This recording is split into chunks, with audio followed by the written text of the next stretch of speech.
Well, here now to discuss the controversy surrounding Israel's nation-state law in depth is Naphtali Bensimon, a journalist and member of the Likud Party, and Dr. Amir Fuchs from the Israel Democracy Institute. Thank you both so much for coming.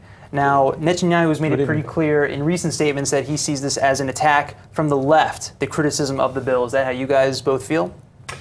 It's very clear to me that it becomes a political issue and not the substance of the law, because we already 4 years it was debate on the Israeli parliament, fine-tuning here, fine-tuning there, debates, political crisis, everything, discussions, and now when it comes to the end, to the vote of the parliament, the majority of the people of Israel that vote for them, now it becomes a huge scandal. And it's also give me another example of the way that it's not enough to bring a good product to the table. You need how to deliver it.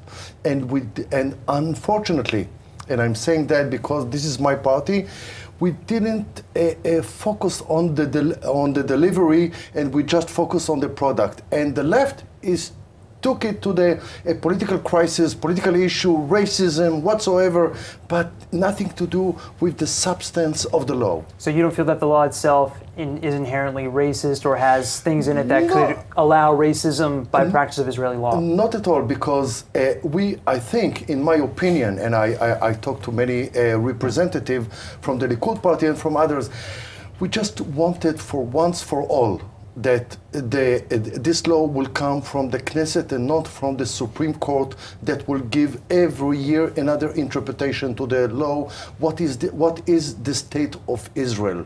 This is a Jewish state, equality of everything, but in the sense of our existence here, this is a Jewish state, and it was very important for the Prime Minister Netanyahu to bring it to the Knesset and not to leave it to the Supreme Court to decide what is a Jewish state.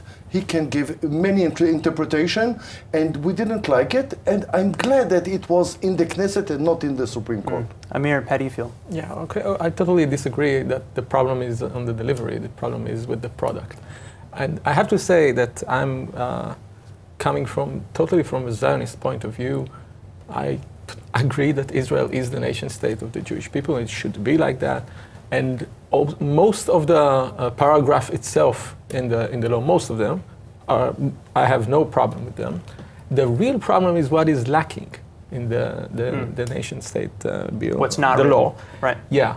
Because this is not just another basic law, like some proponents are trying to say. This is a law that defines Israel. It very much resembles, when you look abroad, to preamble to constitutions. Right. It feels like the rewriting of the Constitution. One example of a problematic issue that you don't find in the law. I will. Whenever you see a constitution, there is always a statement, and especially in nation state, where you say the nation is the nation of the X people. Then you say, and it's also the nation of all its minorities. And we will provide perfect equal rights to everyone, like it was written in the Declaration of Independence. And when you write a nation-state bill like that, and you omit this, and it purposefully, and I agree with you, it was not done in hush. I know this, and I deal with this bill since 2011. So there is no rush here. It was done purposefully, that the equality is not written there, and it is not written in any other basic law. We have basic law of human dignity, which equality is not written there, although the Supreme Court did interpret human dignity as including equality, but it's not the same when it's not written firmly. And also you have to remember that the basic law, specifically basic law about human dignity, is even not entrenched with a special majority. So you cannot say that now we're on equal terms. You talked about the majority in the Knesset. I think that the fact that the basic law that defines Israel as a Jewish state, which I totally support, passed only with a 62 majority is so. What message are we saying to our enemies and to people who hate us and to people who say that this shouldn't be a Jewish state? So, well, there's a big controversy in Israel. There's only 62 majority. Let me finish. Yeah. If the law included, like Benny Begin's proposal, a definition of Israel as a basic law, as a nation state of the Jewish people, and also equality, and also the fact that we are Jewish and democratic, and we respect all our minorities, not only Jews, which are, of course, it's very important, but all other minorities, then the law could pass with 90 people who vote for it. This is why I think it's very, it's a mistake, and I really hope that it will be amended soon.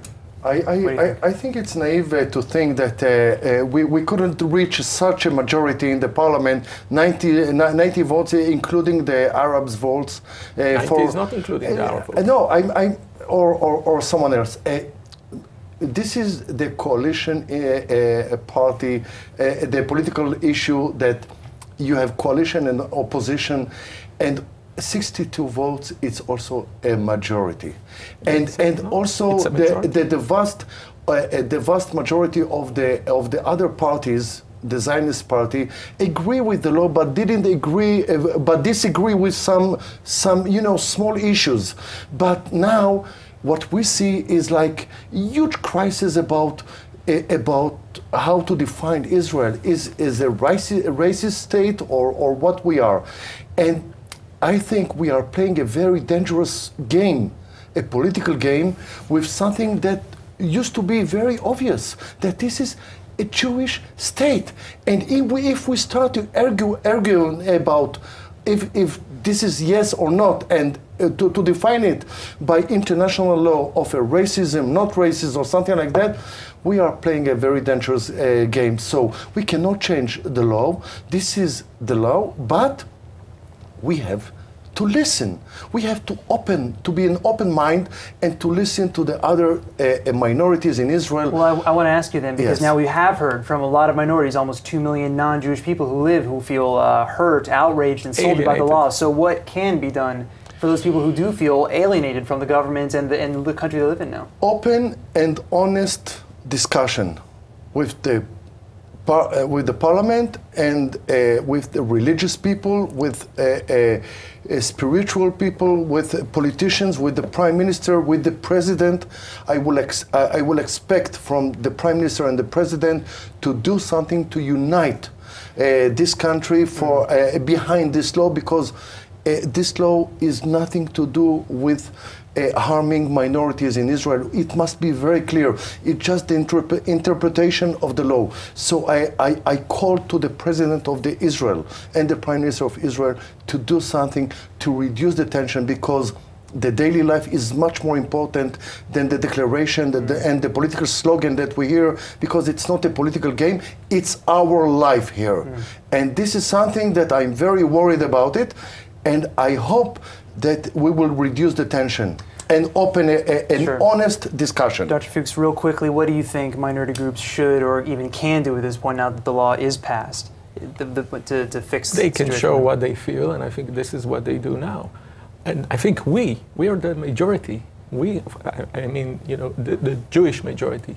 We should be generous to them. They don't have the political power to pass. They won't have 62 votes in the future. We could and we should try to phrase a basic nation-state law or a constitution, if we're already in it, that respects all minorities like any other. We're not the only nation-state.